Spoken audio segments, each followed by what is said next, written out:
Now that we've discussed the responsibilities and duties of all board members, let's look at the roles of individual officers, starting with the president and vice president. According to most co-op's bylaws, the president shall serve as chair and preside at all meetings of the directors and membership.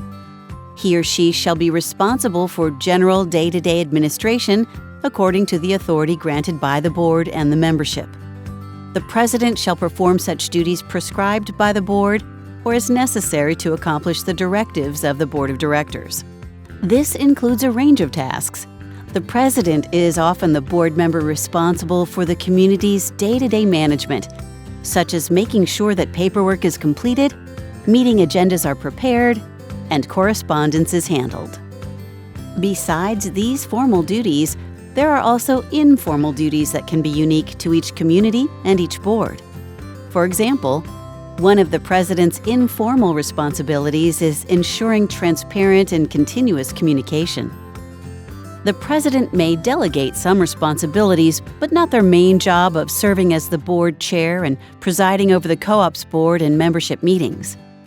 The vice president may step in to cover the president when they are unavailable, but the final responsibility is with the president. What does the VP do?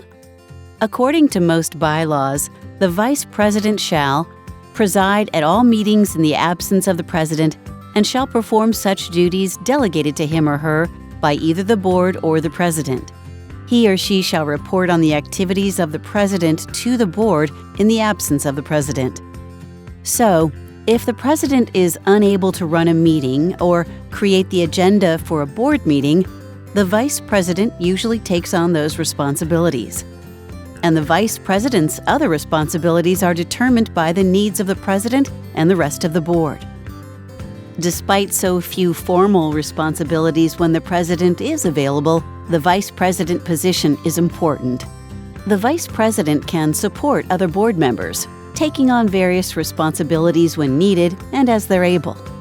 Many co-ops view the vice president's role as preparation to step into the president's role in the future. Now that we've discussed the role the president and VP play in board meetings, let's talk about running the meeting effectively and efficiently. Regardless of who called, plans, and runs the co-op's meetings, productive, efficient board meetings are a critical element of successful corporations and an important way that cooperative boards of directors communicate with each other and with their community.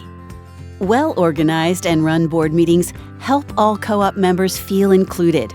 Members need to feel they can share their ideas and opinions and make meaningful contributions to their co-op's success, and that the business is being run in ways that are fair, open, and transparent to everyone. Well-run meetings don't happen by accident. They are the result of careful planning and preparation. Fortunately, there are time-tested tools and well-established practices that can help leaders run effective meetings. If your meetings sometimes go longer than they should, consider using a timed agenda, which includes how much time each item is expected to take and includes those times in the written agenda. Including the time limits on the agenda gives the president or vice president a tool to take control of a meeting that becomes stuck on a single issue, or one in which the same arguments are repeated. Including timing in the agenda encourages people to stay on task and to refrain from talking too much. Every board meeting agenda should include some standard items. These are the secretary's report, which should include reviewing the most recent meeting's minutes. The treasurer's report should also be distributed beforehand and reviewed by board members. At the meeting, the treasurer need only focus on highlights and respond to questions or concerns that may arise. The operations manager's report should include a brief overview of activities over the past month and plans for the upcoming month. Committee chairs should be prepared to present brief written activity reports and/or recommendations. Old business should include ongoing issues, such as projects or topics that require additional research or information. New business provides flexibility to introduce any topics that a board member feels need attention, or to prepare for upcoming activities such as an annual meeting. Most boards include an open forum at the end of the agenda, so members can ask questions or raise concerns. It's a good idea to include an executive session item on your agenda. You may not need it at the time you're building the agenda, but sensitive issues may come up during the meeting. Other than the board, co-op members cannot attend or participate in executive sessions, and these can only be used to discuss specific topics that are defined in each co-op's bylaws, usually related to legal matters or respecting people's privacy. In addition to following this agenda structure, another excellent practice is to establish ground rules for participation and read them out loud at the beginning of every board meeting. Following parliamentary procedure as a guide also will help ensure that people are treated fairly and that everyone knows the procedure for speaking and making decisions. Finally, be sure the secretary or another officer takes written minutes of your meetings, including what decisions are made and what actions are to be taken by board members or others.